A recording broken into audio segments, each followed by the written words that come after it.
বাণী আগরতলা। স্থানীয় সংবাদ পড়ছি লক্ষণ কুমার ঘটক।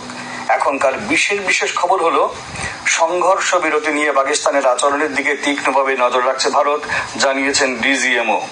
প্রধানমন্ত্রী নরেন্দ্র মোদীর সভাপতিত্বে আজ নতুন দিল্লিতে তাঁর বাসভবনে এক উচ্চ পর্যায়ের বৈঠক অনুষ্ঠিত হয়। প্রতিরক্ষা মন্ত্রী রাজনাথ সিং বলেছেন, অপারেশন সিন্দুর শুধু একটি সামরিক পদক্ষেপ নয়, ভারতের রাজনৈতিক, সামাজিক এবং কৌশলগত সদিচ্ছার প্রতীক। মুখ্যমন্ত্রী অধ্যাপক ডক্টর মানিক সাহা রক্তদান উৎসবে যুব সমাজের আরো বেশি করে সামিল হতে আহ্বান জানিয়েছেন। ইসরোর চেয়ারম্যান ডক্টর ভি নারায়ণন বলেছেন, ভারতীয় মহাকাশ গবেষণা কর্মসূচিতে উত্তর পূর্বাঞ্চলের রাজ্যগুলির অংশগ্রহণ উল্লেখযোগ্য। সংঘর্ষ বিরতি নিয়ে পাকিস্তানের আচরণের দিকে তীক্ষ্ণভাবে নজর রাখছে ভারত।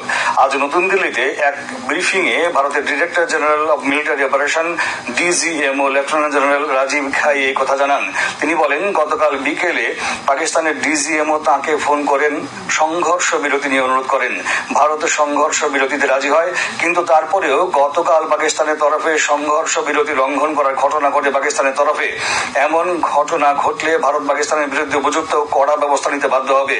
ডিজিএমও লেফটেন্যান্ট জেনারেল জানান, আগামীকাল দুই দেশের ডিজিএমওর মধ্যে আলোচনার কথা রয়েছে। তিনি জানান, ভারত পাকিস্তানের মদতে সন্ত্রাসবাদী ঘাঁটিগুলোতে আঘাত করেছে।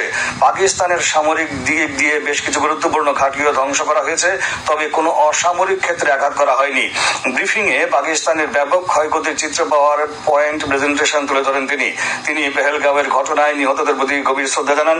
ব্রিফিং এ বায়ুসেনার পক্ষে এয়ার মার্শাল AK ভারতী, নৌসেনার পক্ষে ভাইস অ্যাডমিরাল AN প্রমোদ বক্তব্য রাখেন। ব্রিফিং এ ডিজিএমও লেফটেন্যান্ট জেনারেল রাজীব খাই বলেন, On the 12th of May, that's tomorrow, at 1200 hours, to discuss the modalities that would enable the longevity of this understanding. However, disappointingly, and must I add, expectedly, it took only a couple of hours for the Pakistan Army to violate these arrangements by cross-border and across the line of control firing, followed by drone intrusions across the expanse of the Western Front through last night and in the early hours of the morning today. These violations were responded to robustly and dealt with as they must be. We have earlier today sent another hotline message. প্রধানমন্ত্রী নরেন্দ্র মোদীর সভাপতিত্বে আজ নতুন দিল্লিতে তাঁর বাসভবনে এক উচ্চ পর্যায়ের বৈঠক অনুষ্ঠিত হয়। উপস্থিত ছিলেন প্রতিরক্ষা মন্ত্রী রাজনাথ সিং, বিদেশমন্ত্রী ডক্টর S জয়শঙ্কর, জাতীয় নিরাপত্তা উপদেষ্টা Ajit Doval, chief of defence staff general Anil Chauhan, তিন বাহিনীর প্রধান। দুই দেশের director general of military operations DGMO একে অপরের সাথে কথা বলার পরে গতকাল দুদেশের মধ্যে যুদ্ধবিরতির প্রেক্ষাপটে এই বৈঠক হয়। প্রতিরক্ষা মন্ত্রী রাজনাথ সিং বলেছেন, অপারেশন সিন্দুর শুধু একটি সামরিক পদক্ষেপ নয়, ভারতের রাজনৈতিক, সামাজিক এবং কৌশলগত সদিচ্ছার প্রতীক।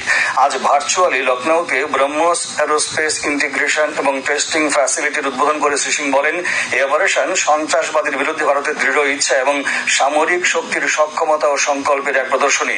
শ্রী সিং বলেন, ভারতীয় বাহিনী পাকিস্তানের সন্ত্রাসী পরিকাঠামো ধ্বংস করার লক্ষ্যে অপারেশন সিন্দুর শুরু করে এবং তাদের অসামরিক ক্ষেত্রকে লক্ষ্য করা হয়নি।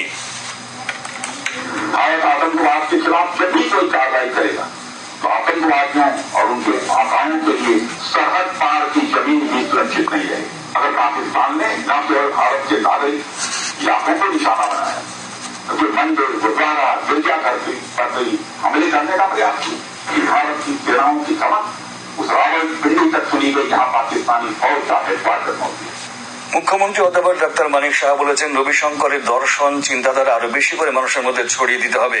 আজ শ্রী রবিশঙ্করের 69তম জন্মদিবস উপলক্ষে বনমালীপুর আর্ট অব লিভিং এর উদ্যোগে আয়োজিত রক্তদান শিবিরের উদ্বোধন করে মুখ্যমন্ত্রী একথা বলেন। তিনি বলেন, তার দর্শন হচ্ছে মানবিক মূল্যবোধ, ধ্যান, জ্ঞান, ভালোবাসার মধ্য দিয়ে মানুষের মন জয় করা।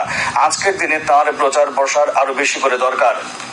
আমাদের দেশকে কিন্তু আমরা যেভাবে ইংরেজরা এসে, তারা আগে মোগলরা এসে, আমাদের দেশের যে মূল্যবোধ ছিল, ভারতকে আমরা নিজেদেরই ভুলে গেছি আমাদের ভারতের মধ্যে কি না ছিল। এবং আজকে এই ধরনের কর্মের মাধ্যমে, এই ধরনের যে ইনস্টিটিউশন স্থাপনের মাধ্যমে ভারতকে আবার নতুন রূপে যে চেনার যে চেষ্টা, সেটা কিন্তু শ্রী রবিশঙ্করজি উনি করে যাচ্ছেন।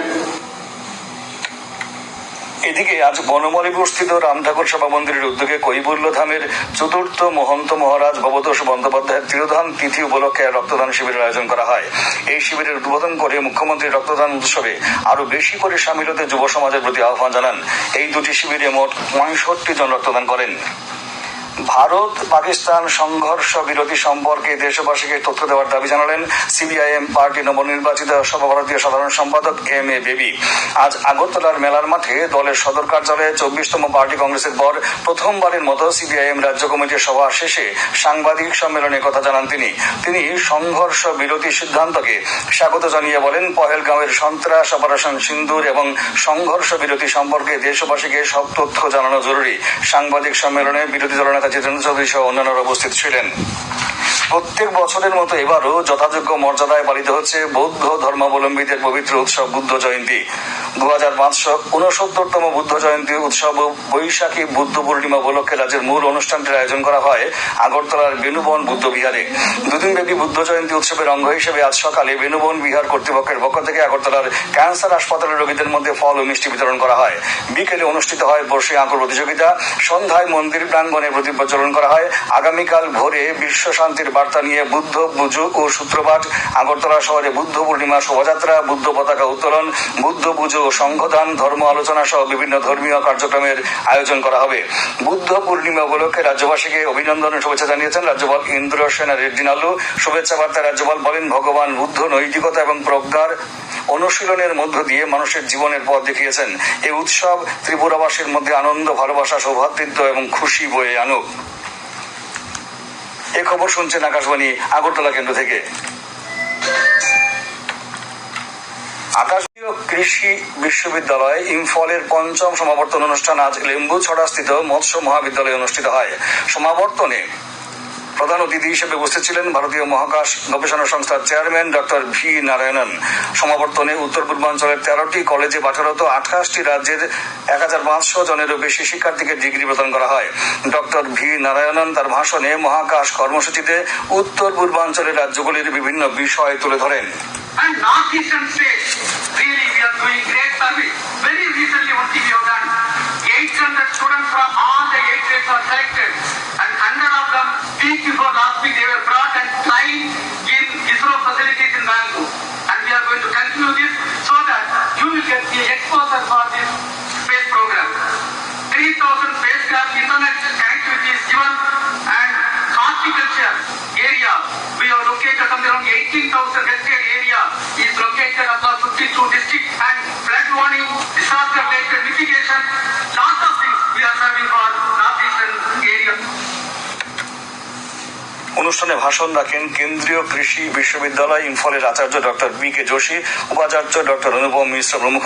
পরে ISRO chairman doctor V Narayanan এক সাক্ষাৎকারে আকাশবাণীকে জানান, আগামী মাসে NASA ISRO synthetic approach radar satellite উৎক্ষেপণের সম্ভাবনা রয়েছে। তিনি বলেন, সিনথেটিক অ্যাপ্রোচ রাডার স্যাটেলাইটটিতে দুটি প্রধান পেলোড রয়েছে এবং মাইক্রোওয়েভ রিমোট সেন্সিং স্যাটেলাইট রয়েছে। তিনি বলেন, একটি পেলোড তৈরি করেছে মার্কিন যুক্তরাষ্ট্র এবং আরেকটি তৈরি করেছে ভারত। ভারতের আসন্ন অভিযান এবং উৎক্ষেপণ সম্পর্কে বৌদিকে তিনি বলেন, 18 মে পিএসএলভি দ্বারা RSAT-C band synthetic radar satellite উৎক্ষেপণ করা হবে। প্রধানমন্ত্রী নরেন্দ্র মোদী আজ জাতীয় প্রযুক্তি দিবসে শুভেচ্ছা জানিয়েছেন। সামাজিক মাধ্যমে প্রধানমন্ত্রী বলেন, এই দিবসটি দেশের বিজ্ঞানীদের প্রতি গর্ব ও কৃতজ্ঞতা প্রকাশ করার এবং 1998 সালের পোখরান পরীক্ষাকে স্মরণ করার দিন। শ্রী মোদী উল্লেখ করেন, জনগণের দ্বারা পরিচালিত ভারত প্রযুক্তির বিভিন্ন দিকে যেমন AI, ডিজিটাল উদ্ভাবন, সবুজ প্রযুক্তি ইত্যাদিতে বিশ্বব্যাপী নেতা হয়ে উঠে আসছে।